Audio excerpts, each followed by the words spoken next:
welcome back with our latest episode. Today we're going to talk about Falcon and the Winter Soldier episode 5, the penultimate episode of this season. And then we're going to do another segment of our trending up and down. And then if you're watching on YouTube, I'll put the timestamps in the description. But other than that, we're just going to get right down to it with Falcon and Winter Soldier episode 5. So overall, Josh, did you like this episode? I liked it a ton. I thought this was probably the best episode to date. What'd you think? Oh, yeah, it was good. I don't know if I'm gonna reserve judgment on whether it was the best one, but I definitely liked it. Okay, all right. So we get into it. In the beginning here, we got Walker running away from the carnage of the scene where he just killed that flag smasher. Somebody mentioned that he was a totally innocent flag smasher, and I was like, he's not totally innocent, but he definitely was not the one that killed Lamar, which was what Walker was really upset about. But so he just come from that public square, wherever it was, where he killed him in front of all those people with their cell phones recording him. So he's kind of broken down. He has a little moment to himself where he's kind of he's just overly emotional and kind of overwhelmed. But then, of course, Bucky and Sam catch up with him. And he's kind of in denial because he says that he took out the guy that killed Lamar, even though they all know that wasn't the guy that killed Lamar. But it seems like they're going to try to talk it out, but then, of course, they have to end up getting physical, and they get this intense fight scene. And I thought this fight scene and the music and the choreography, I just thought this was like the most intense fight scene we've had in this series so far. What'd you think of this fight scene, Josh? Did you like the build-up? What'd you think of it? Yeah, I thought it was really good. I question whether or not. Okay, so Bucky, right? He went toe to toe like with original Captain America, Steve, who's the gold standard, right? Yeah. And I kind of thought he would easily wipe the floor with John Walker, because he's just got his shot, right? He hasn't like gotten used to his new abilities and his new powers. Yes, he's decorated fighter, but Bucky's been doing this for a really long time. So yeah, I don't know. I probably just for the dramatic build up and to have that struggle, they made it a little more even. But I just thought Bucky would just like snatch it from him. It wouldn't be that big of a fight. That's an interesting point because, yeah, in the Captain America: The Winter Soldier the second Cap movie, right? He kind of like he bested Cap at like every point in the movie, right? Well, you can argue Steve was holding back, which is probably like true. And But I mean, that could be true here too. Like he's probably holding back, like he doesn't want to kill Walker, and then Walker's just like gone kind of into berserk mode, maybe. yeah, he's pretty bloodlusted, which is like a really dark place to go, right? He's trying to kill Sam and Bucky. Yeah. Like, what? Yeah. They're Avengers. Yeah. So in this fight, a lot of stuff happens. Bucky gets taken out for a little bit because his arm gets electrocuted. So he's kind of out of it for a little bit. And then so Sam has to go toe-to-toe with Walker for a short while. Walker ends up breaking Sam's wings, and he almost... it seems like he's actually almost going to kill Sam, too. But Bucky's able to get back into it right in the nick of time. I audibly gasped when they were able to get the upper hand and they ended up breaking Walker's arm. I wasn't expecting that. I don't know what I was expecting, but I wasn't expecting something that intense. Did you feel the same way? Were you like, he totally had it coming? Yeah, I think it kind of represented how they literally had to break his arm to get the shield off him. Like he could have relaxed and let go of the shield and not had his arm broken, and that's like kind of what it took. Also, I don't know how else the fight would have ended. So he's the kind of guy he won't tap out ever, like, or give an inch at all, right? He can kind of do this all day. He can kind of do this all day. That should be his motto. I can kind of do this all day. That's funny. So they so they disable him by breaking his arm. He's kind of out for the count. Bucky kind of hands the shield to Sam, and then well, he kind of dumps it down, right? Yeah. Also, I felt a little weird while Bucky's walking away. It's like, hold on a second, that's a super soldier on the floor over there. I'm sure he can regenerate quickly. I didn't know he's not just gonna get up, but you know. Yeah. I had the feeling that the super soldier healing like a broken arm is pretty bad. So maybe like they could heal it in like a day. That's in my head canon. That's like what it would be. But it seemed like more than a day had passed, and he still had his arm in a sling later on in the episode. Yeah. We'll get to it later in the episode because there's a little bit of a time skip. Okay, so the last thing I wrote about this scene is Sam finally has the shield, but holy crap, at what cost? So that kind of sums up. That kind of sums up that whole scene in the events of the previous episode. Okay, so they kind of go back and regroup at Mama Danya's funeral place, where this all kind of kicked off. And holy crap, the return of Torres! Like, I honestly totally forgot about him. He's been absent like the last one or two episodes, and I was like, oh, and I was such a huge fan of him in the first episode. I was like, oh man, I kind of forgot about him. What did you think of Torres returning? I have one thing to say about this before we move on, but I want to get your take on it. So you'll notice he conspicuously kept the Falcon wings. Okay, yeah, that's what I was gonna say. Yeah. So and I think we've talked about this. He's in the comics, his character becomes the next Falcon. So it seems like everything is lining up for. So, yeah, you're saying that Sam is getting promoted and Torres is his backfill. Is that right? That is one way to describe it. Yes, backfill. Okay. Yeah, so I wrote my prediction might still come true. I know it was like a very obvious prediction, but whatever. I'm still up in the air for that one. So counts. It counts. Okay. Sam takes the shield and leaves. Then we get this scene with Walker and I'm assuming this is like the GRC or like the U.S. Senate subdivision of the GRC, where they strip him of the title of Captain America. That part's not really clear, but he's defiant till the end, right? They strip him of the title, and he kind of wants to tell his side of the story, but this isn't like, it's not a court of law. It's just like a hearing to strip him of the title. So, but he's defiant to the end, and he even like kind of puts the blame on the U.S. government. And he has this little monologue speech, and he's saying all this stuff. And I was kind of, while he was saying it, I was like, yeah, they kind of have a point. Like, they trained him to do all that stuff, and they gave him the title. But then I was like, yeah, but you can't really just kill the dude, a helpless dude in front of everybody. Like, it's, I don't know. What did you think of that? Were you having mixed feelings about it? I was a little on the fence, I guess. Well, I think it's an extremely relevant topic, right? It's basically police brutality, right?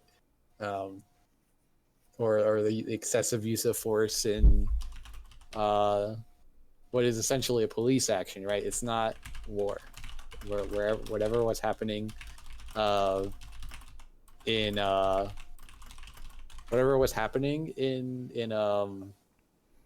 where are they? They're in Latvia? Yeah. Whatever is happening in Latvia is not like a war. It's not a battle. So it's like the rules of war are one thing. And even in the rules of war, you can't just execute someone who surrendered, which he clearly had. So the point of all that, what I'm saying is, uh, I'm surprised they didn't do more. I'm surprised they didn't throw him in jail. But it also speaks to kind of like that's how I felt like he got off easy in the same way that we see a lot of, in my opinion, a lot of law enforcement people who get don't like get thrown in jail. In my opinion, they're getting off easy for when they murder people um, through excessive force or otherwise. So I thought it was really relevant in a lot of ways that these episodes have been really relevant in talking about issues of race and like I don't know what's the topic to how you can describe it other than saying race. Um, but yeah, that was kind of what I was thinking. Yeah, it's an interesting topic. Uh, the military side of it, they don't really touch on this that much in the MCU anyway. But like, there's a lot of in the last like 30, 40 years, like the rules of engagement have changed a lot for the military. Now, this is I'm not in the military. I'm not a veteran, but this is just like what I've read and seen in documentaries. And a lot of like there's a feeling amongst the older veterans, like Vietnam era veterans and stuff like that, and Korean War veterans, where they kind of see like what's happening to some of the younger guys that they get like locked up in Leavenworth or whatever, and they're kind of like, wow, I would have got locked up for like 10 times over because I did like stuff 10 times worse than what these guys are being accused of or whatever. So it's kind of interesting that they're held to like a higher standard of soldiers nowadays, and they don't really touch on this kind of stuff in the MCU, I guess. And it kind of I don't know, it just lets people question, makes people question the like where's the responsibility lie, right? Is it on the government or is it on the soldier or is it? And it seems more often than not the soldier gets the short end of the stick, I guess.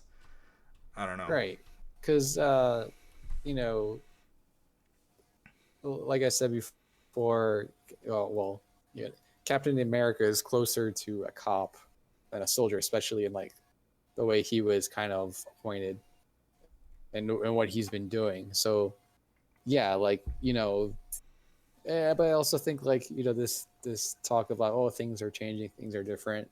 Like yeah, that's part of that's part of human history. We don't like keep doing the same thing over and over again. Like our beliefs as a collective humanity or as countries as societies change over time.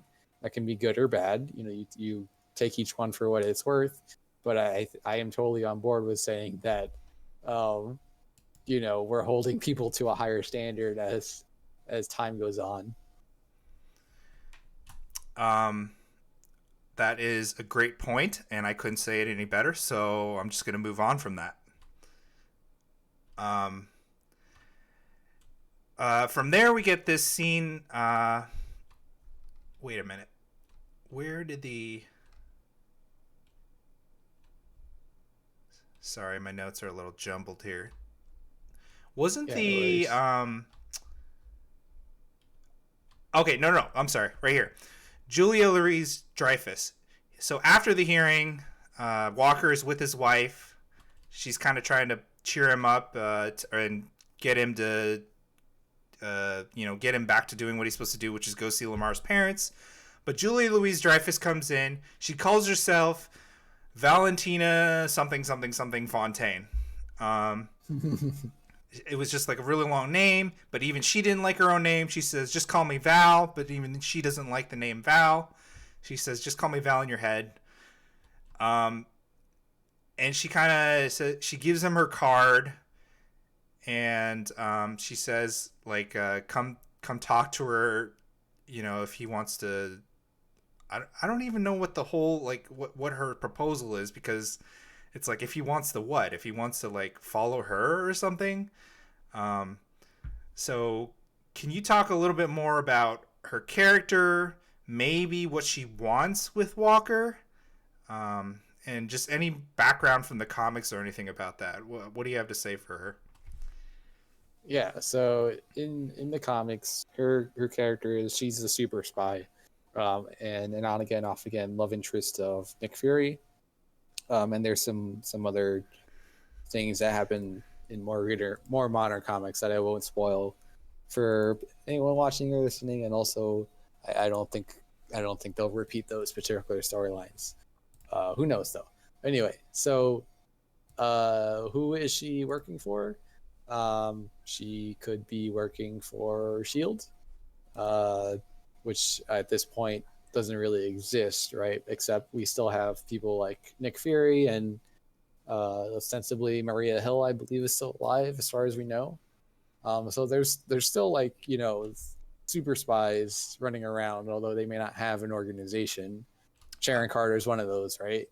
Um, yeah, interesting you say super spy because I did not get the vibe that Julia Louis-Dreyfus could be a super spy, but she seemed more like a comic relief character, just based on her acting history and like how she was acting in the scene. But I'll take your word for it. Oh no, the that character, Comtesse de Fontaine, she will kill you. No, I that and yeah, and of course all the Shield characters and that whole sphere of influence, they're always morally gray, right? They're not Captain America. They're the ones who do the dirty things that Captain America can't be seen doing, which is maybe why she's interested in John Walker. Oh, I see what you're saying. Okay. So that's like one angle to it. Another angle is Thunderbolts. Perhaps she is organizing the Thunderbolts on behalf of someone else, or she could be working for some organization of evil, something we haven't seen yet, or Hydra resurrected, something along those lines. Okay, wow, you just threw a lot of stuff out there. Beforehand, you just said like Hydra maybe, and then now you're like Hydra or Thunderbolts or blah blah. Blah. Yeah, it could. I mean, Hydra maybe is the answer to anything, right? Yeah. So yeah, maybe she could be like a Agatha Harkness type thing, where like she's kind of goofy, but she's underneath all the goofiness, she's super not goofy. She's super evil. Yeah, maybe, Yeah, or maybe she just kills people with a smile. Okay. Like the Joker. Well, maybe not like the Joker, but we'll find out, I guess, right? We'll find out. Do you think we're gonna see her again, like in the next episode? We might, because let's come back to that. Come back to that. Okay. Yeah. Predictions at the end. Yeah. Okay. So then we get a scene with Carly and her buddies. This scene was so uneventful that I actually just didn't write any notes at all. So we're gonna skip it. Okay. But then we get the scene with Zemo in Sokovia at the monument to the fallen victims of the Age of Ultron finale in Avengers Age of Ultron. Bucky finds him, and of course Bucky ain't gonna kill him. He turns him over to the Dora Milaje. And I felt this was kind of like a very nice scene. It seemed like this was a closure scene for Zemo. I don't think we're gonna see him again for a while. Did you get that sense too? I think we're gonna see him. Maybe not this show, but we are very much going to see him again. Yeah. I'm not saying to see him ever again. I'm just saying it seemed like this, like his arc in this show is done. Maybe bring him on for the next whatever show or movie down the line. Yeah, you're probably not. He's probably not going to break out in one episode. It's not enough time. Okay. Then at the end of it, Bucky asks Ao for another favor. And he doesn't. They don't say what it is. And then so I was like, "What is the favor?" And now this probably just went completely over my head. What was the favor? Like it. And I watched the rest of the episode, and I was like, it didn't seem like she did anything for him. I don't know what he's talking about. Maybe I'm stupid. It's the box. What box? the box that Bucky brings to Sam. What box? Bro, the box. The episode ends with Sam opening a box.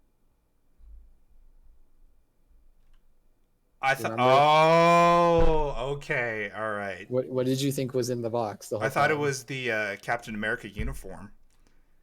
Well, it might be.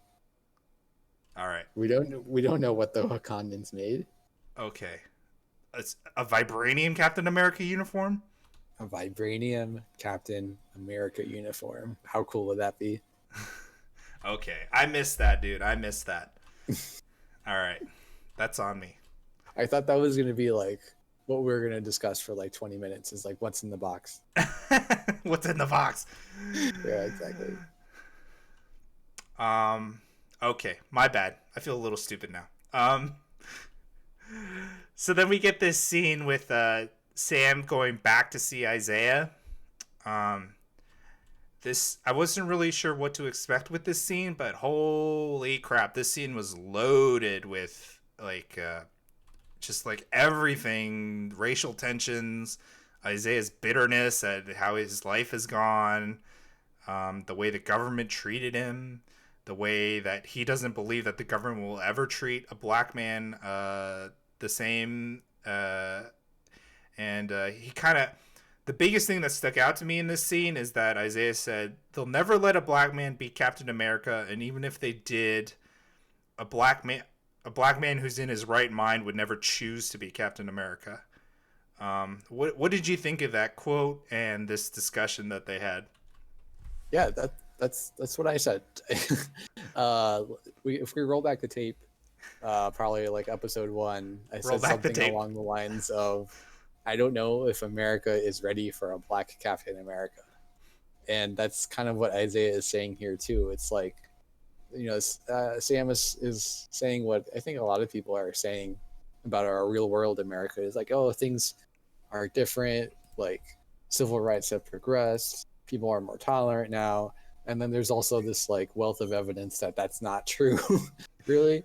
Um, so there's like those two different perspectives, and what I like is that Sam didn't walk out with like a clear answer to his question or anything like that. It wasn't like, I already know what I have to do now. That would have been really cheesy. In the same way that, when we talk about race and um, we talk about historical injustice and current injustice, there are no easy conclusions. It's like if it was easy, we would just go do it, and it's also not easy to talk about. Um, it's there's also like who has the right to talk about it. Like if you are not an oppressive individual, do you have the right to talk about oppression? And so we're it's like wrapped in these layers of complexity. So I like that there was no like brilliant revelation of that conversation that led to Sam be like, "No, I must be Captain America." Like, no, that's not. That would have felt really cringy. That would have felt a little WandaVision-y, like at the ending of a sitcom, where everything is okay and they have a perfect solution for it. Sure. I don't know if WandaVision was the best example of that, but yeah. No, that I mean that's a good point. I'm surprised that they uh, like went so deep into this. Um, and I think again, this I think we talked about this last week, which is like in the movies in the MCU, there's not really a whole lot of time to go over these types of issues this deeply. So they just kind of came back around to it right now and reiterated it. And yeah, like you said, I really like that they didn't just. It's not like Isaiah slapped a stamp of approval on him and said, "Go get him, son." It Right. was it's more complicated than that. And even if Sam chooses to be Captain America, it's not going to be a all sunshine and rainbows or stars and stripes and good job, son. It's gonna be a tough road. For sure. Um, okay, so moving on, Sam ends up going home back to his sister and her kids. I almost said their kids. Oh, geez. Hey now, Hey, it's now. not that kind of show. They're in Louisiana, not Alabama.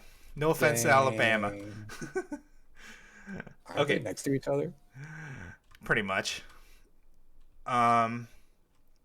Okay. Anyway, Sam goes back home. Bucky shows up. It's at this point, this episode, I was watching this part of the episode. I was like, wow, the tone of this episode just shifted incredibly. Like, we had this insanely intense fight in the beginning, and then we had this insanely intense, deep conversation between Isaiah and Sam. And then we have, like, this fixing the boat, happy go lucky montage between Sam, Bucky, and the boat, and kind of Sam's sister as well. So I thought it was kind of a huge tonal shift, but I think it worked. And I kind of liked the fact that Bucky and Sarah were flirting a bit here and there and giving each other the googly eyes. And Sam, you see Sam's expression, like looking at them, like just like, oh my God, like, what did you think of this scene, this lighthearted scene? Yeah, so it was a good release of the tension. I think that's something that a lot of stories have trouble with is they keep escalating, and you end up having to just like keep outdoing yourself just to try to like keep it going. And I thought it was a good way to break it up and to kind of show like some character progression and give us a little bit of a breather before the final battle. Um, yeah, I totally agree with that. And I feel like this is something we get in some of the Marvel movies that we haven't really gotten in the two series that we've seen so far. Is like the lighthearted stuff and some of the more humorous aspects of just like regular home life. Although to be fair, I still don't I still have a hard time believing that Sam would be short on cash as a core member of the Avengers, as uh, a military veteran, and I yeah, Sam Doesn't just yeah doesn't track for you. yeah it doesn't track for me, but sure, okay, whatever. They're short on cash. Um, they're trying to fix it with the boat. Okay. Then we get this scene with Walker and Lamar's parents. And ooh man, if you were in any doubt if like Walker was like about his character, he up and lied to them, and like I got the sense that he lied to them not for their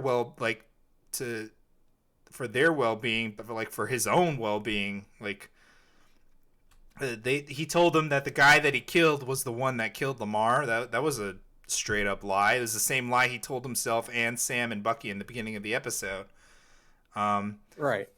But he knows it's a lie, right? He knows it's a lie, yeah. I got the feeling that he wasn't saying it for the right reasons, though. I get that you could like tell the parents of like your dead best friend that like a lie like for their peace of mind, but I don't think he was saying it for that reason. Right. Yeah, I think what it's setting up is this feeling that he has to make it right. The job's not done. He has to go find out Lamar's killer, which will bring him back into the fight. Okay, which Carly, being Carly, right? Yes, Carly is the one who killed him. Yep.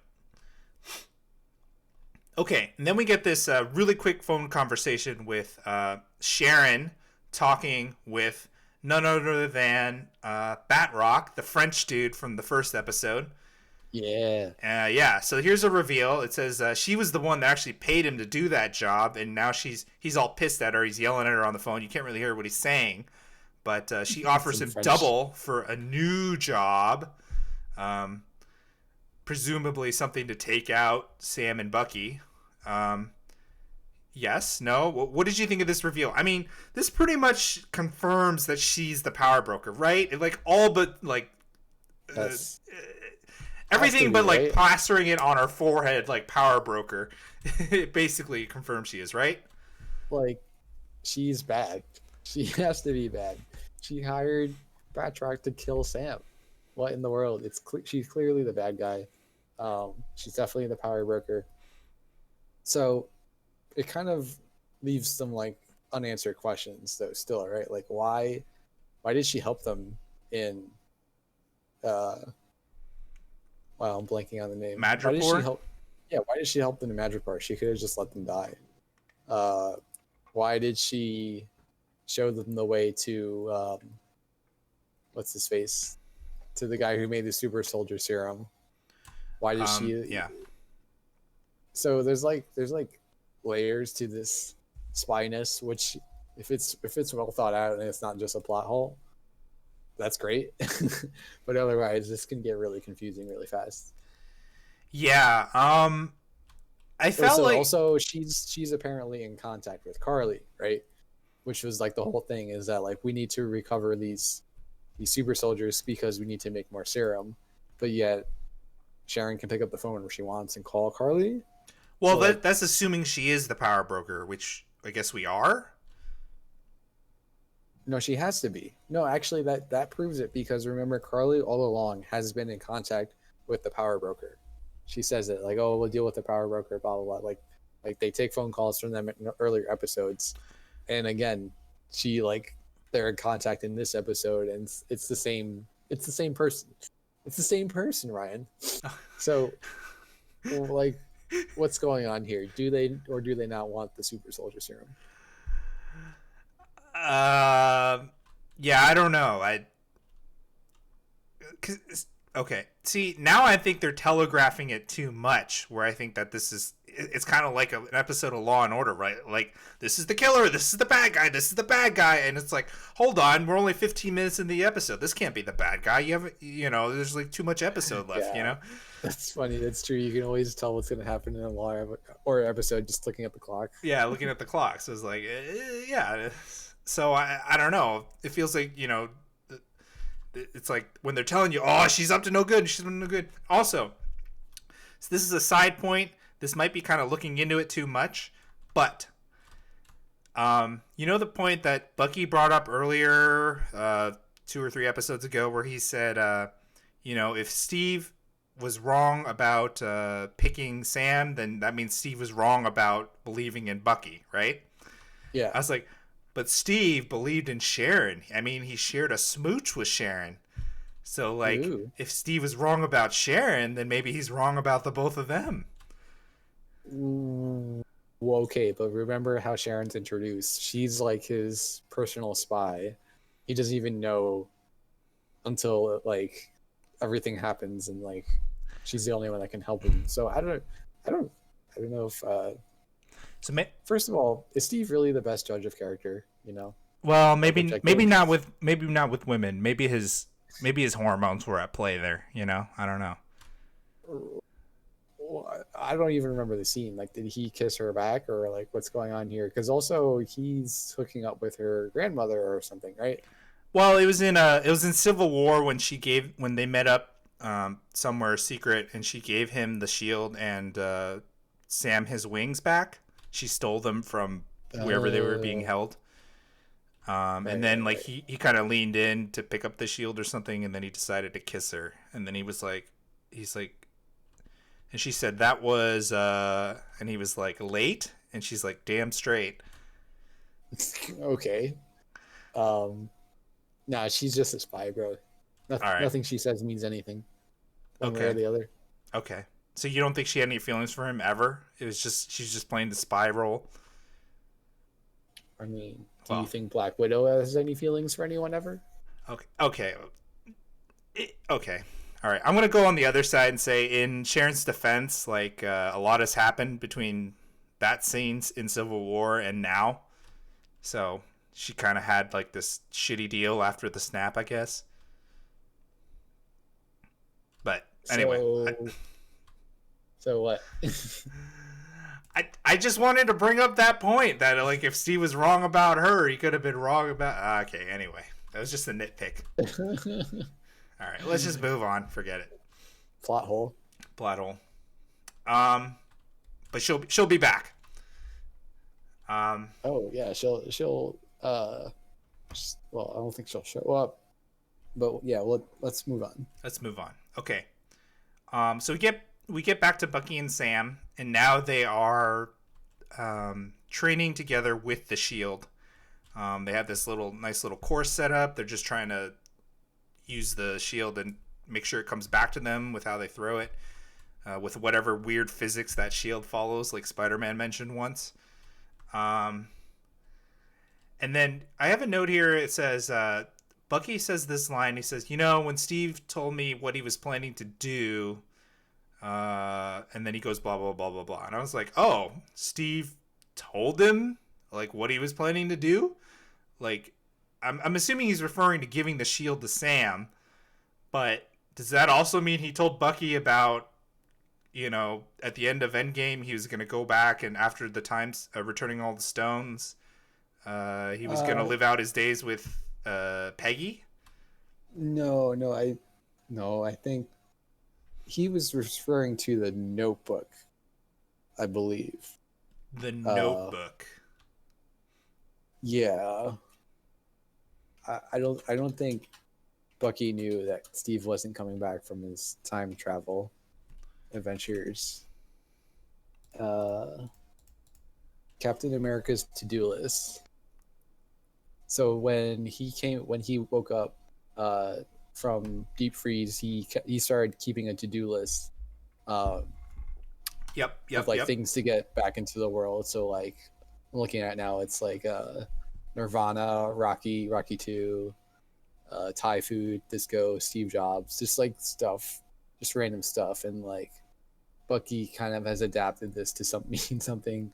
Well, it's kind of like the same thing, right? So for Steve, it was pop culture, but for Bucky, it's making amends. That's what will get him back into the real world. But what does that mean? What Steve was planning to do?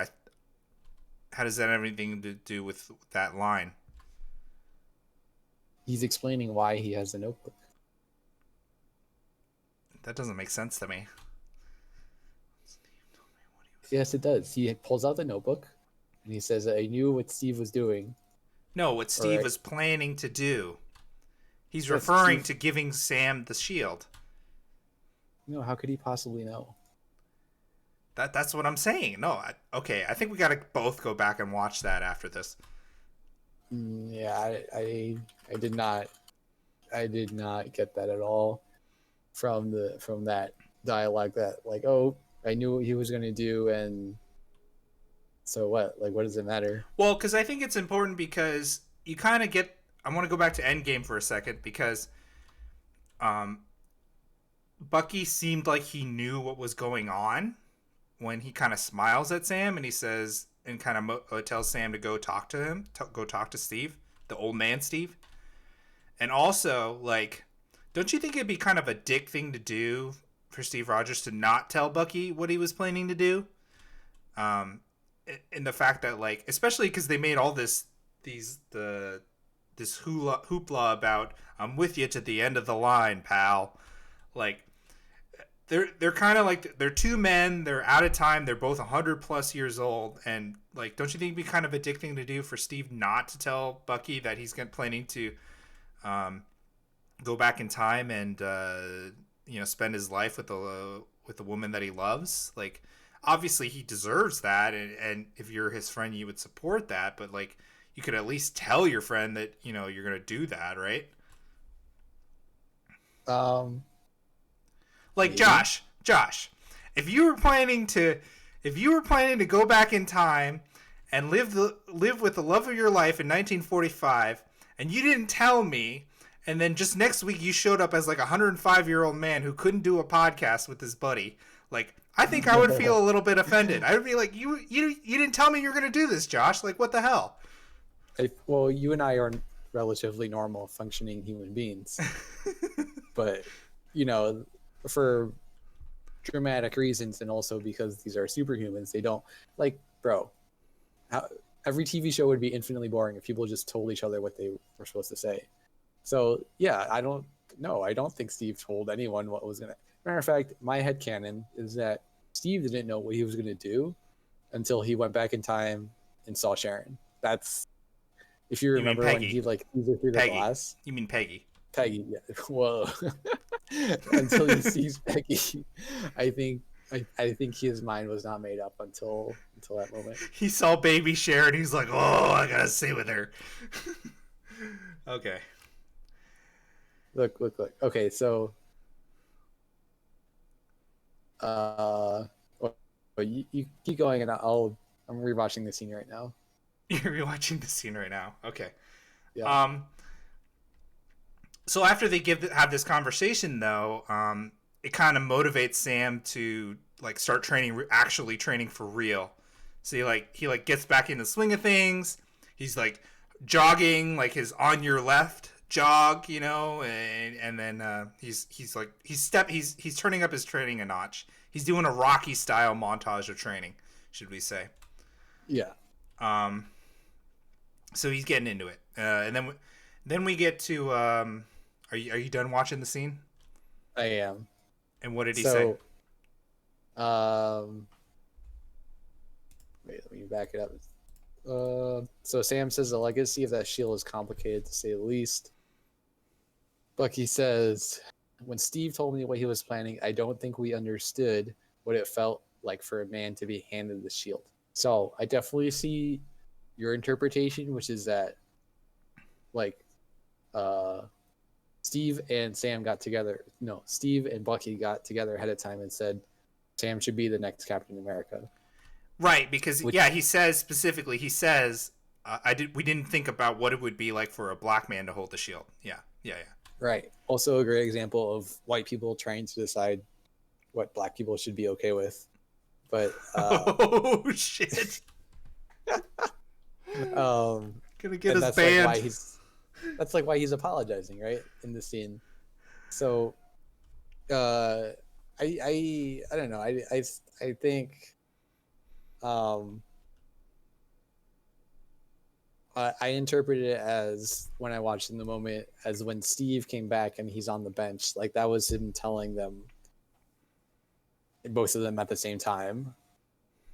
But I don't know, that planning word. Yeah, maybe your interpretation is more accurate. Did you just concede? No, sure. Okay. You get one. I get one. Okay. Delete it from the VOD. Delete the VOD. Edit that out.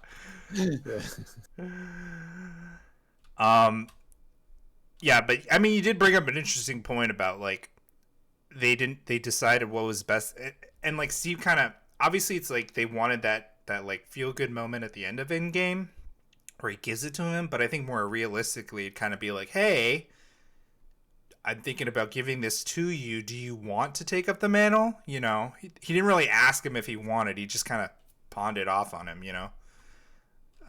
Yeah. So, but I mean, if he did that, like we wouldn't get this awesome series where they talk about these deeper issues. So total tangent. The way Steve went about it, right? Doesn't that mean that Steve was present during the events of Endgame? Oh my God! Are you going to be like every other person out there on Reddit and Quora, and like where they talk about is Steve present during all these events? Is that a thing? That actually. I mean, there's like YouTube videos out there of like, like there's like a YouTube video out there of like Steve and Peggy, and he's like kept his mouth shut through all of the terrible events of like the 20th century. Where she's like, I'm thinking, it's like September 6, 2011 or 2001, and she's like, I'm thinking about taking a trip to New York next week. Do you want to come, Steve? And he's like, oh God, I can't say anything. And then she's like, I'm going to invest in, let's see. And she's like, should I invest in Apple Corporation? And then she named some other bullshit company, and then she's like, I'm going to go with this company. And he's like, oh God. Wow. That's actually good. That's like the next logical evolution of what I was thinking of. I'll send you the link after we're done. It's a pretty good video. I think it's by Warp Zone. Okay. Anyway, off our tangent, back to the episode. Okay, Carly groups up with her. Carly actually meets up with Batroc, right? So it's kind of Yeah. like, yeah. So it's like this is where you get the connection, kind of confirmation that Sharon is the power broker because she was talking with Batroc on the phone. Carly and the Flag Smashers teaming up with Batroc. Batroc basically wants to kill Sam because Sam sabotaged the job that he was doing in the first episode, screwed him out of a lot of money. Um, Carly and her Well, followers. Go ahead. at What? the very least, Carly believes that Sharon is the power broker. At the very least. At the very least. Okay. I will agree with that. Um, she apparently has amassed like a ton of followers now. Like all those people in the park were her followers. I'm Yeah. assuming most of them are just normal people. They're not super soldiers. Yes, because there's no more serum. There's no reserve. Yep. So they're just people that follow her ideology and agree with what she's doing. Yeah, there's just a group of peace-loving people who are going to march on the Capitol. I mean, whatever. Oh Jesus. Okay. No big deal. All right. It is in New York They're City. It's just, not in DC. Just want to they're make that just, clear. oh sure, keep blowing up New York. You know what else? It's like Winter Soldier. It's like their terrorist attack on this international summit. That's true. That's a nice connection, yeah. I didn't think about that. Who's gonna die this time? Um a lot of people. So Many they Bothans. the Flag Smashers go to this GRC meeting, and we as the audience don't technically know any of these GRC people like as characters, but I'm assuming they're just like the leaders of the world, right? Um, and the Flag Smashers infiltrate it and take control, and presumably are taking all of these leaders hostage. Um, Kind of not much more to that. It's not a complicated thing. They're just in control, and they're probably going to make their demands, I guess. Finally, and Sure. sure, and then we get a scene with Sam, and this is the final scene of the regular episode. Sam opens this box that is apparently from Bucky, which is apparently from Wakanda, from Ao. Yes, you got it. Okay, I got it now. I got it. Okay, and it's he opens the box, and it's kind of like this Indiana Jones type thing where it's like, oh, what's in the box? It's like a big, valuable Oh, I thought it was MacGuffin. Pulp Fiction. Oh, a Pulp Fiction. Okay, what's in the box? Where you Well, never get that's to see Zodiac, it. but Or yeah, seven, seven. sorry, yes, 7. Sorry. Or Pulp Fiction, right? Like you said, where you don't actually get to see what's in the box, right? Right.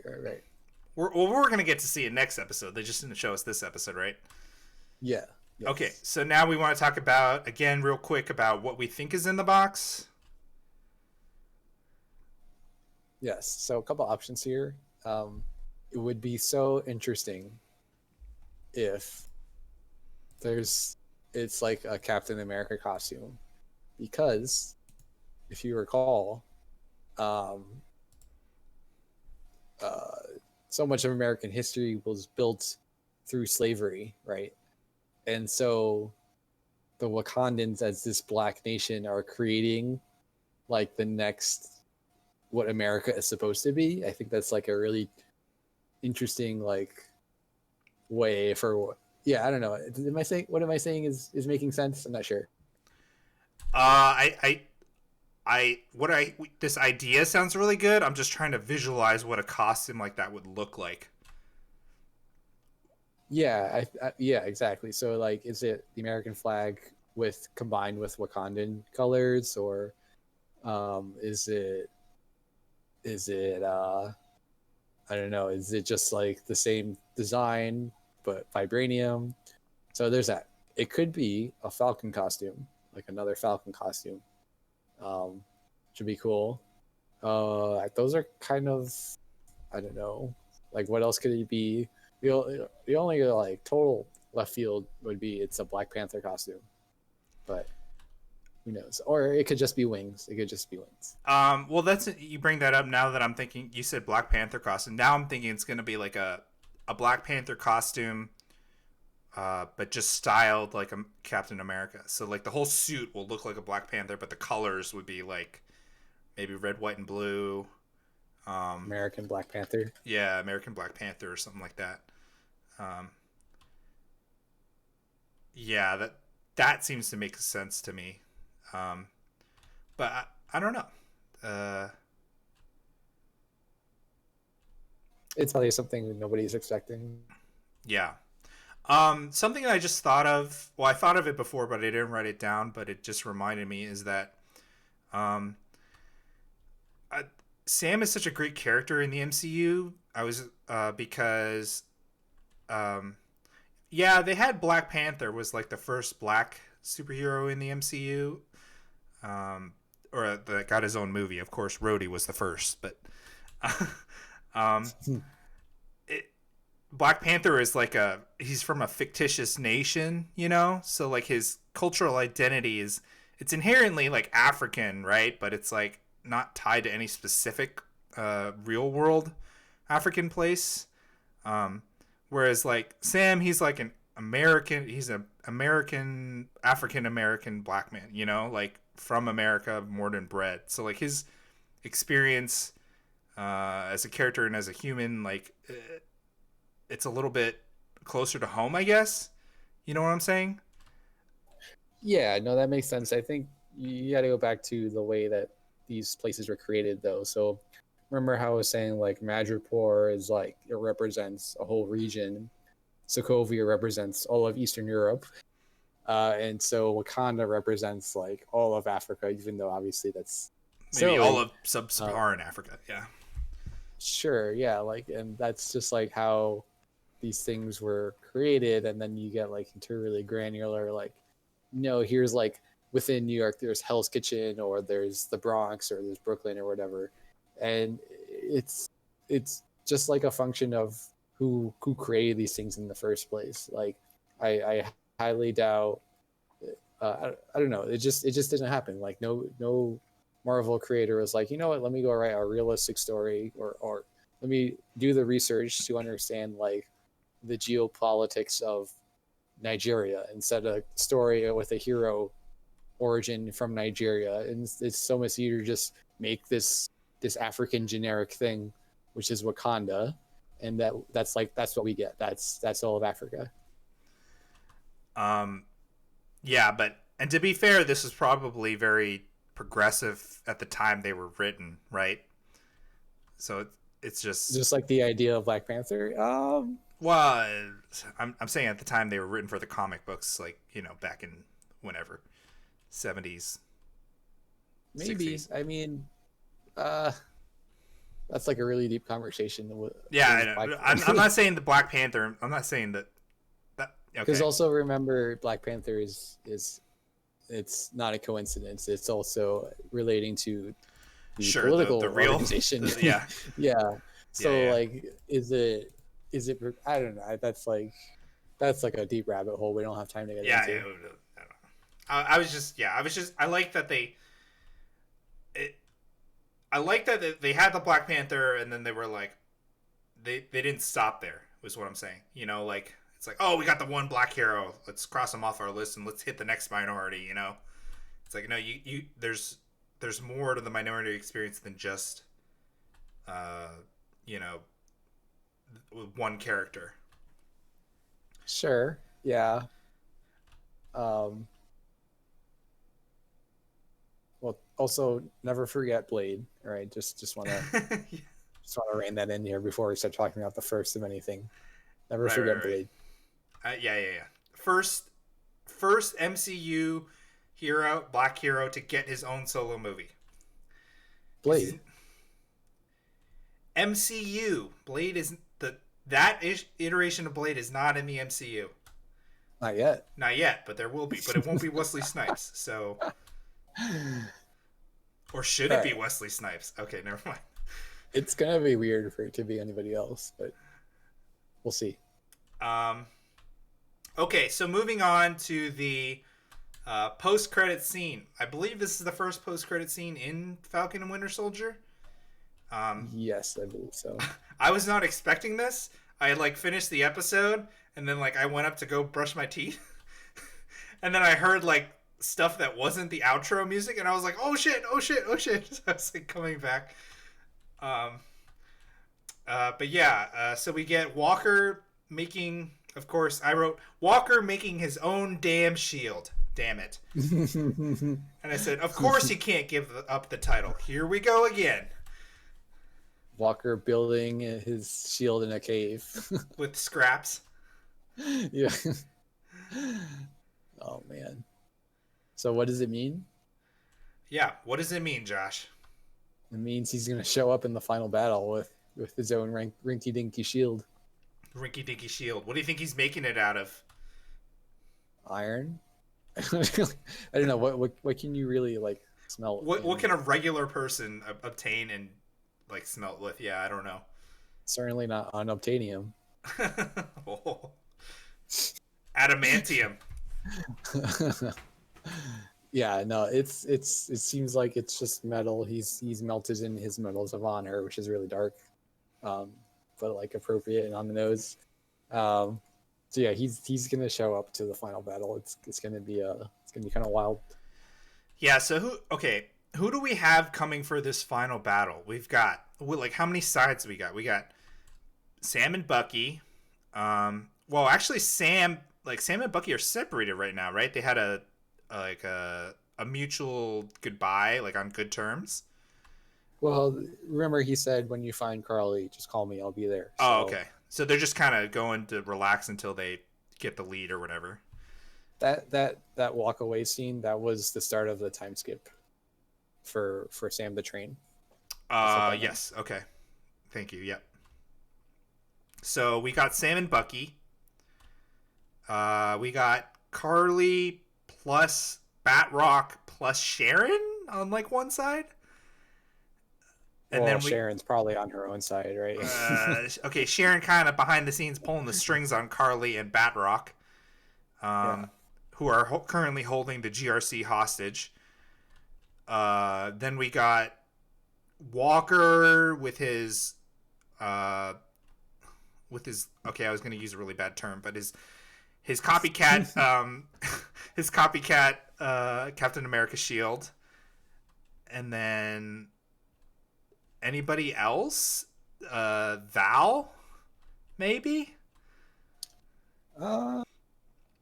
Probably not going to have an action scene with Julia Louis-Dreyfus, but wouldn't put it past anything. We may see. I don't know. There may be something totally unexpected, like Maria Hill or something. I don't know. I'm gonna put down for my predictions that. Oh shoot! What is his name? Jesus, I keep forgetting his name.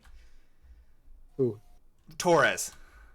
Oh yes. Torres. Yeah. Is the other Torres one. is gonna come back with some new and improved set of wings, and he's gonna help Sam. Yep, and he'll be the new Falcon.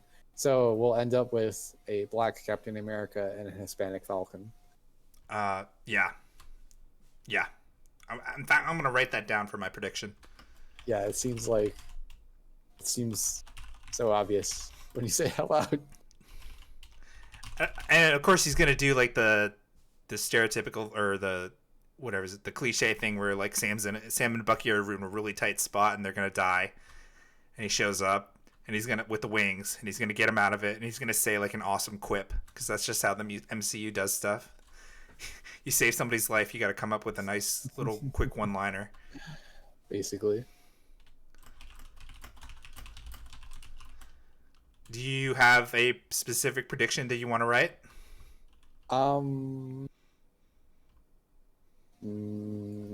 I think. Walker is going to get put on the rafts in a cell next to Zemo. That's my left field prediction. Okay. The raft was in Civil War, right? What they were putting, that jail set, that giant prison out in the middle of the ocean. Yep. So right now on the raft, there is Trish Walker. Well, probably not, right? But she's probably got written out. Um, Willis Stryker from Luke Cage. Uh, and now Zemo. So here's the thing about putting Zemo in a prison built for supervillains. It's a bad move. What you're doing is giving him more ammunition. Yeah, just like, and all he's got is time on his hands to figure out how he's gonna like make his next play, right? Using all these other Right. pieces on the board that you've given him. Still the only man to take down the Avengers, right? Thanos? Maybe Thanos. Yeah, it'll work out in the end, right? Yeah, I guess Or, Thanos didn't or really take them out. I don't know. So Depends here's on. the thing about Zemo. After Zemo, the Avengers never really got back together, right? True. That's why they were, uh, yeah, not together, like not united for Thanos' invasion. Exactly. So I don't know. We could talk about Zemo all night. Yeah, I don't think he's gonna show up for the final episode, but I do This have fits. I do have on my left field predictions Thunderbolt Ross. Yeah, yeah. I'm still holding out for an appearance by him. I maybe I dreamed this. I don't know what clip I saw. I've been talking about it for weeks, but I swear I saw him in like a trailer or something, and I thought it was for WandaVision, and it turned out not to be WandaVision. So now I'm thinking it's for Falcon, and maybe it's not for Falcon, and maybe I just dreamed it or they cut it. I don't know. Hmm. I feel like you wouldn't cut Thunderbolt Ross though. You never know.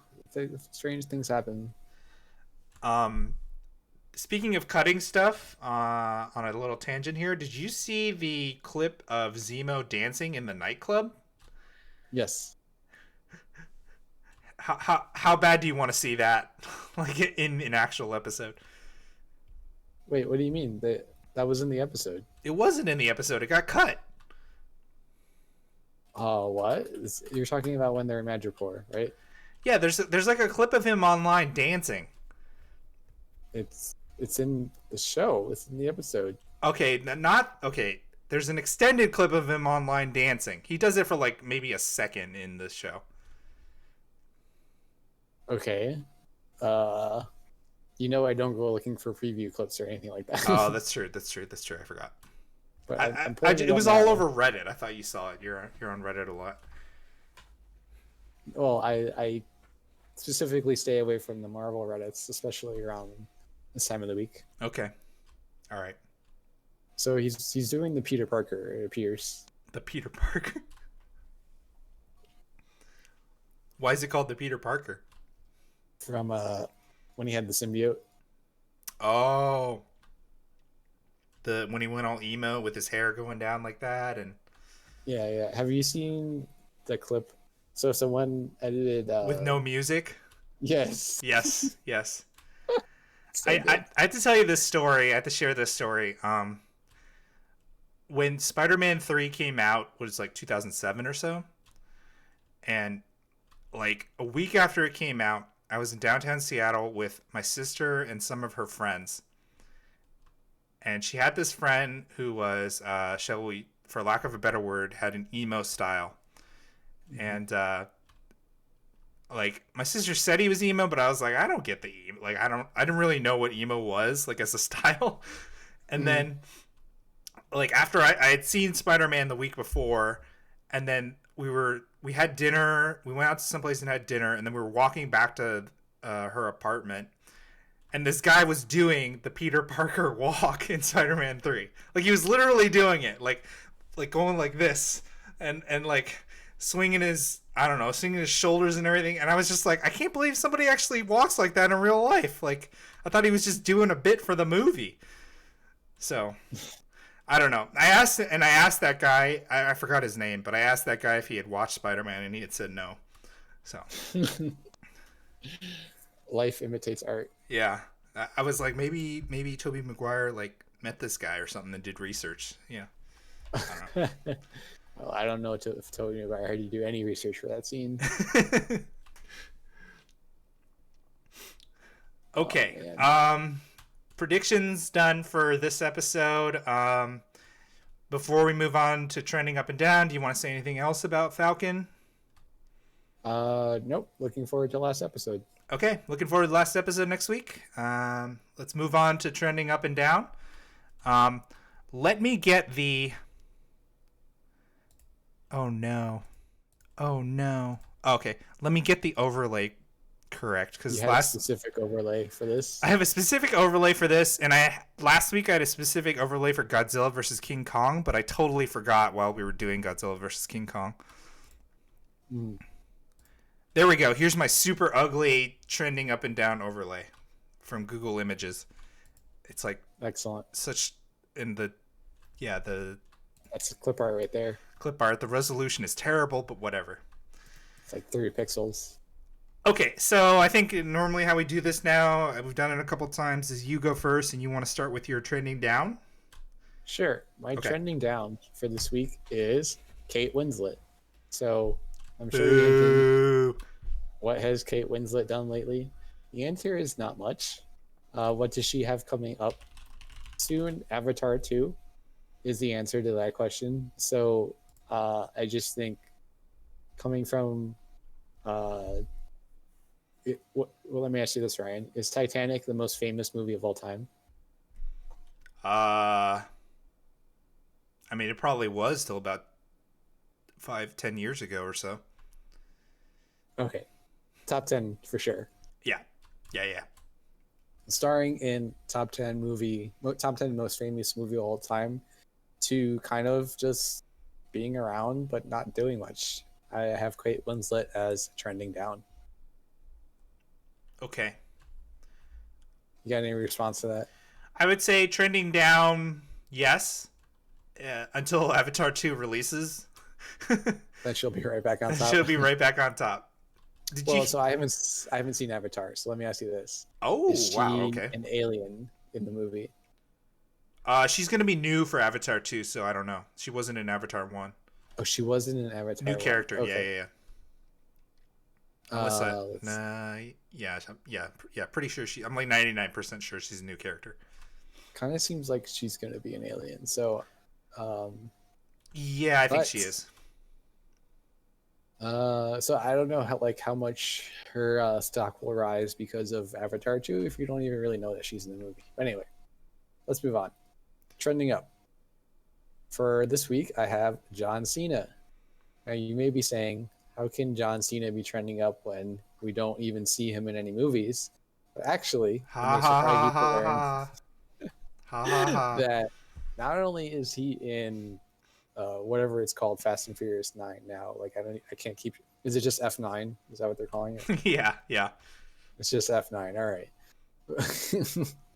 That's gotta be like a really good Sporco quiz. Like name all the Fast and Furious titles. Oh, like exactly. The official title. Yeah. I think I can do it.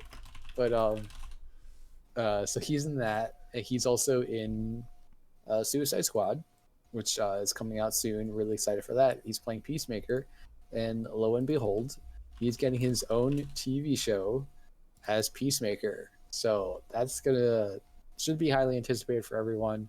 John Cena, he's been doing this for 20 years now, from WWE, entertaining the world, and now he's really starting to pick up the pace, I feel, though, with these blockbuster movies. So trending up, John Cena. Did I ever tell you the time I went to WrestleMania? You did not. I went to WrestleMania 28 in Miami, the big John Cena versus The Rock match. Yes. It was The Rock's first match in 10 years or something. Went down there, spent a buttload of money to get the tickets. Saw him versus The Rock. When he came out, there was 50,000 people in that stadium were booing the crap out of him. So I tell you, at that moment, 50,000 people were saying, John Cena trending down.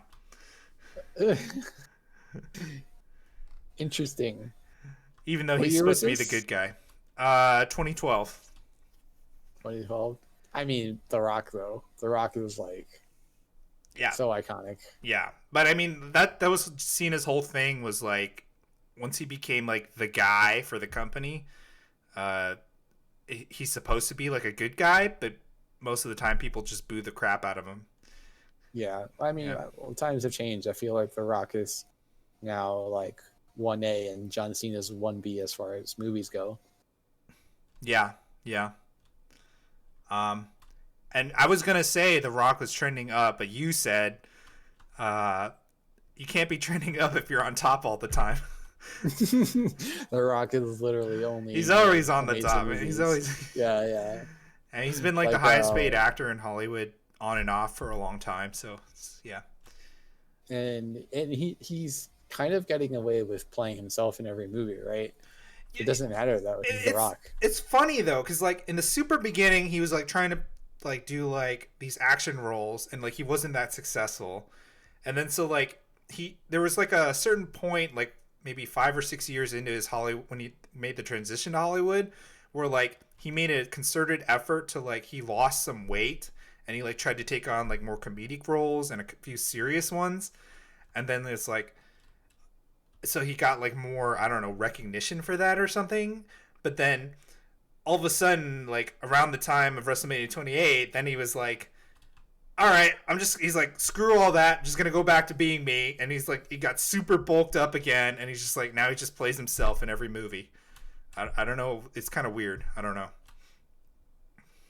I just think it's a natural progression of whatever's cooking. Whatever's cooking. Wow. Wow, dude. Wow. All right, that's Okay. those are my picks. Okay. My picks this week trending down are I don't even know if you know her, Leia Michelle. Sounds familiar. So Leia Michelle was on Glee. Not a Glee watcher. Not a I Glee am. watcher.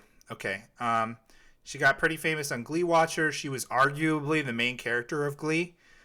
Um, and then she had, after Glee, she had some roles on Scream Queens and The Mayor, but she hasn't had a prominent role in a few years, and she has nothing in the works on IMDb. Um, According to some people, it's mostly her fault too. She's been accused of being difficult to work with and having diva-like behavior. No, someone in Hollywood being a diva. Some, but what? What? It's hard to believe, man. Yeah. So like at the time of Glee, there was like rumblings, like one of her co-stars kept calling her out on it, and it was kind of like some people believed it, some people didn't, you know.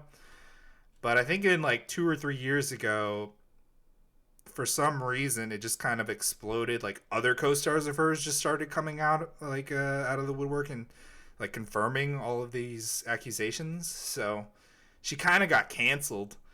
Um, yeah, she kind of got cancel cultured, I guess. Put quietly. But quietly, yeah. So They took they did they did it behind the scenes. They took her out back and said, oh jeez, "You're done." no, not like that. Oh, These people do their assassinations on Twitter. Okay, they don't do their. yeah. And what is it? What's the phrase? Hiding in plain sight. Yeah, yeah, exactly. So anyway, I wasn't really a fan of hers on Glee. I didn't watch Glee because of her. She's undeniably talented, but she wasn't like my favorite character or anything. So I'm sure she's gonna be okay. Obviously, I hope she's not like starving in a gutter somewhere. But Listen, man, it's COVID pandemic, man. Everyone's starving in the gutter. yeah, yeah, no kidding. Um, so she's probably doing better than most. But yeah, anyway, that's my trending down. My trending up is Josh knows that I really like this actress, is Anna de Armas. Yep. Talk about it. Talk about it. So, Anna de Armas. She was in the Blade Runner sequel. She was in Knives Out with everybody's favorite Star Wars director Rian Johnson.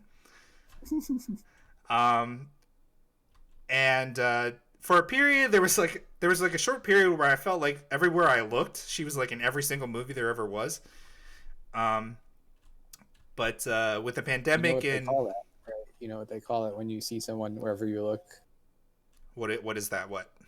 They call that true love. Oh Jesus! Don't embarrass me. Are you blushing? I don't blush. I'm Asian. I don't blush. Not enough pixels on the screen. I can't tell. I don't blush, Josh. Don't worry. All right. But yes, I would marry her if I could. Um, but she's got 4 projects in the works on IMDb, including the long-awaited James Bond movie, which it seems like we're never ever going to get to see it. But It's completed. It says. it's completed. It was supposed to come out almost exactly a year ago, but COVID and 2020 and everything that's going on, it hasn't come out, and it got delayed again recently, all the way till October of this year.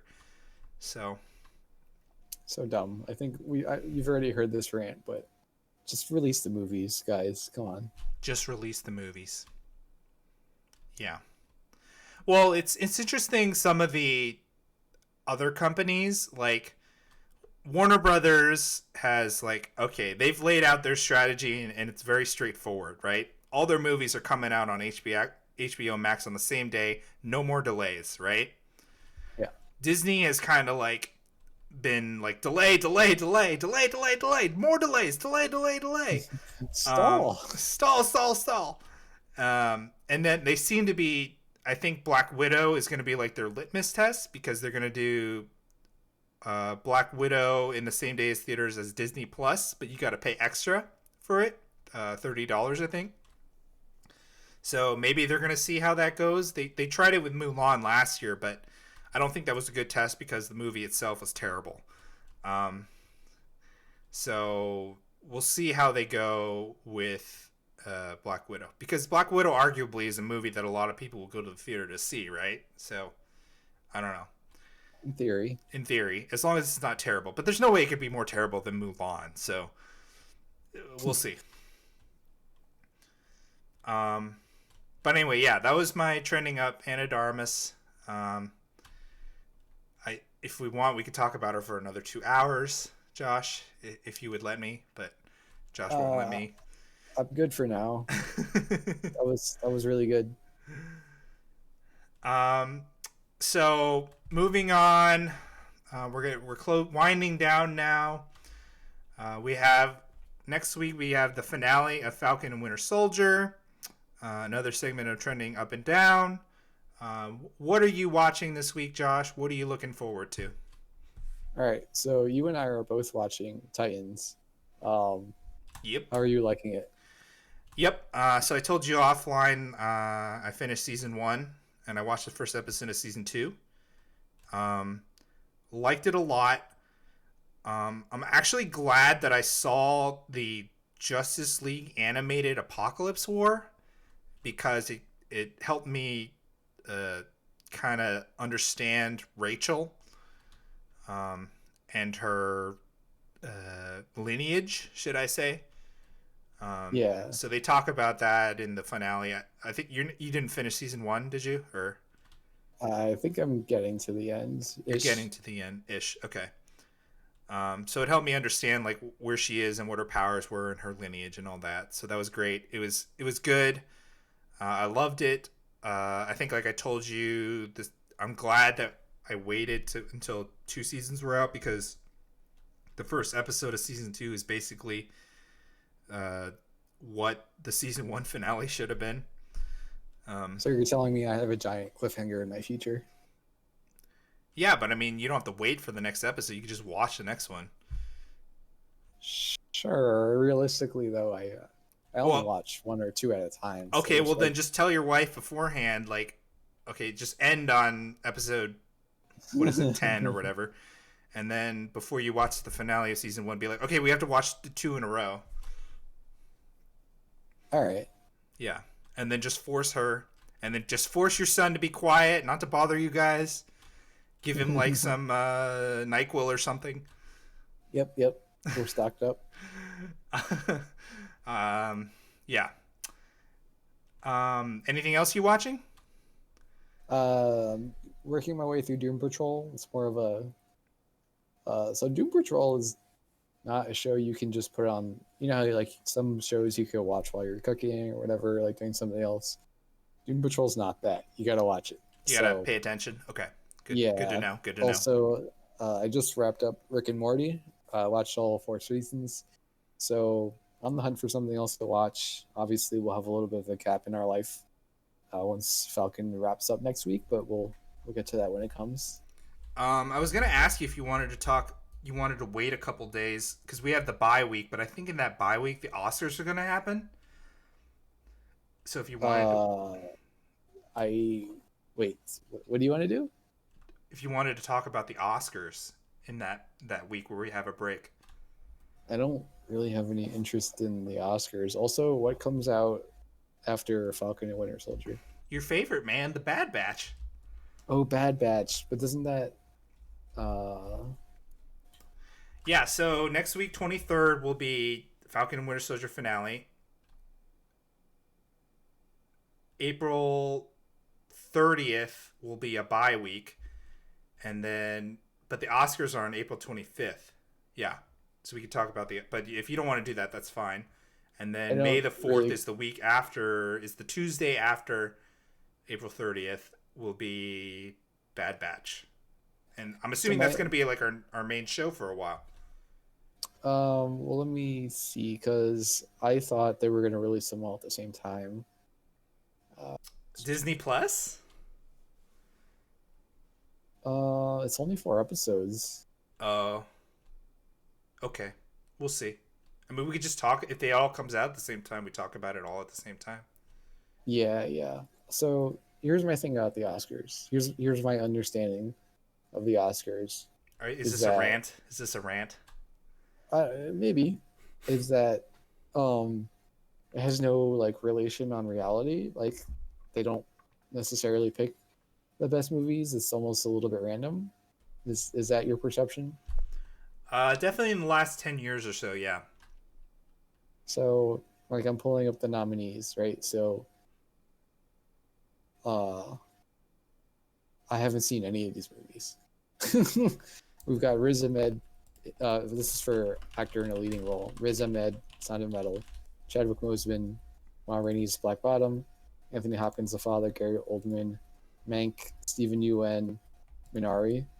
So, and it just seems like they'll probably give it to Chadwick Boseman because he passed away. Is that Uh, is that inaccurate? Sorry, Chadwick Boseman for what movie? Oh, Ma Ma Rainey's Rainey's Black Black Bottom. Bottom. Yeah. Um, yeah, it's probably gonna go.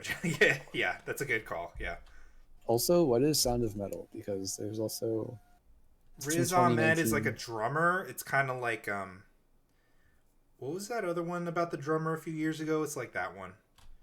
like the jazz drummer.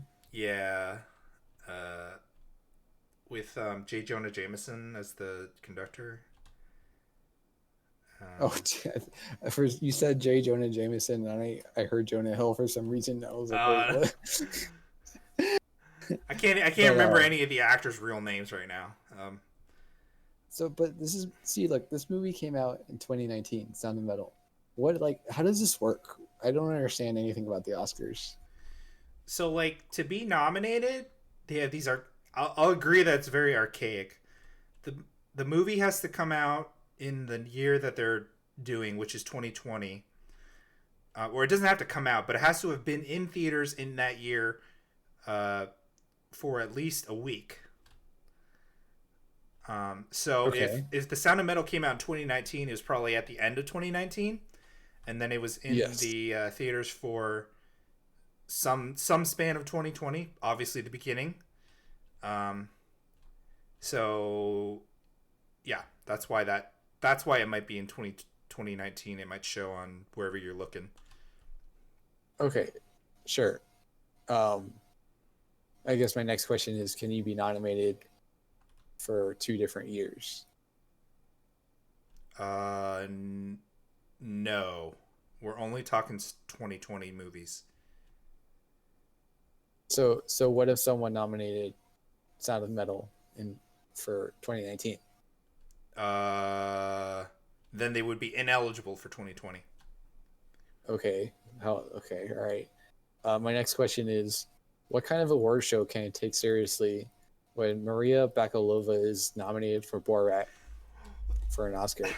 Are you kidding me? She was amazing. Well, first of all, I didn't see it, but second of all, it I just it's She not okay. she's probably nominated because of like the message that it was sending.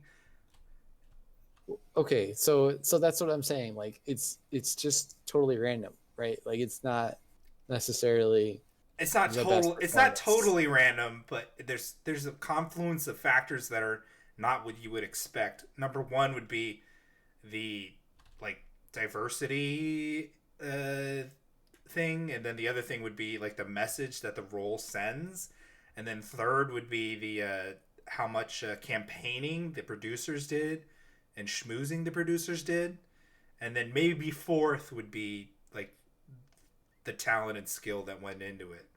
It's like, but it's like a confluence. It's like all those put together. It's not just the role itself or how hard it was to play it. Okay, But yeah. yeah, but I So agree, it's archaic and it doesn't make sense, and a lot. That's why a lot of times, like it's like what they won, like what. I agree, it's kind of messed up too. So, but I watch it out of tradition, and occasionally it's entertaining, and it's I don't know, it's something for me to do with my family, with my parents. So okay, I don't know. Like I've never really been into award shows. Like it doesn't mean anything to me if one person wins versus another. and You that know, is a totally legit and fair view too. Yep. it's not like maybe comparison to sports, right? Like the MVP award every year, and like you can, there's only so many candidates, so you can go back and forth. Whoever wins it though, like they always have like a legitimate claim to it.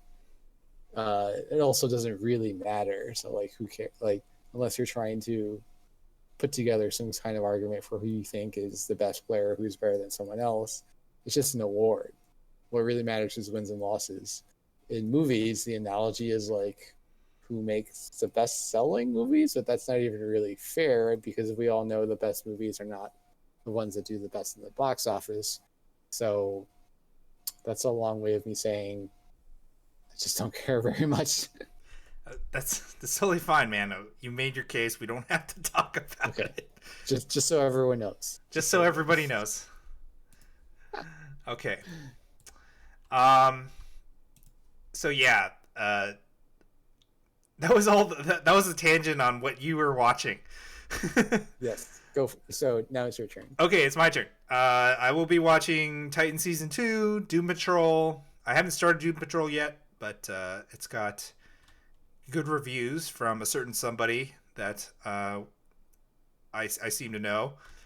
Um, and Invincible, I'll be catching up on that. I think they're out, 6 episodes are out now, I think, and I'm still on like the third one. Yeah, you got to add that to your list, Josh, because it's awesome. Invincible. Yep. Great. Young Rock, I've been watching that, and I think I said last week like SVU and the new Law and Order show. Watching those. Um, some things I'm hyped for in the news. I know we said what we're watching, but I'm hyped for the new Army of the Dead Zack Snyder movie. I saw that trailer and that looks the bomb with Dave Bautista. Mm-hmm. I'm hyped that the TV show Warrior got renewed for season 3. Um, I thought it was kind of in limbo for a while because Cinemax canceled it, but HBO Max, which is like their parent company, decided to pick it up for season 3. So I'm like, oh yeah, yeah, super hyped that that got picked up. Did you watch Warrior? I do not think so. No. Okay. Is it on Netflix? HBO Max, Oh, hold on. which you have now. Which you have now. So if it's so probably did not watch it before if because I only recently acquired Yeah, and HBO Max. it's got like a great story behind like how it got made too, because it's actually like one of Bruce Lee's ideas. And then like for a long time, like Bruce Lee passed away a long time ago, but his wife was like the manager of his estate and his business dealings. Um, but she is a few years ago, she kind of, I guess because of her age, she didn't want to do it anymore, so she kind of handed everything off to their daughter, and then his daughter like just went, it was like an attic full of all his stuff, so she just like went through all of it, and she found like a couple of notebooks, and he had some ideas for this TV show. So this is like from Bruce Lee's mind, like 50 something years ago. This is what the show was, and so it's very heavily inspired by like his look and his type of martial arts. If you like martial arts, if you like action fighting shows, highly recommend. Excellent. And then I'm hyped for The Hitman's Wife's Bodyguard. That trailer just came out. What did you like the first one? I love the first one, dude. The first one was awesome. No. You didn't like it? No. No. Okay. I don't think I finished it. I think, or maybe I was too lazy to turn it off. But I didn't like it. Wow. Okay. Well, I won't recommend it to you then. I'll just watch it myself, and we won't talk about it on the podcast. It's funny. It's like, Ryan, what did you do last night? Nothing. Nothing. Nothing. I just watched this really awesome movie that you don't want to hear about. Yeah. It's called The Nothing Movie. The Nothing Movie. Okay. That's 90 minutes for us, so that's a good time to stop. Thank you for listening, if anybody's listening, and we'll be back next week with the finale of Falcon and Winter Soldier. Thank you, everybody. Good night. Bye.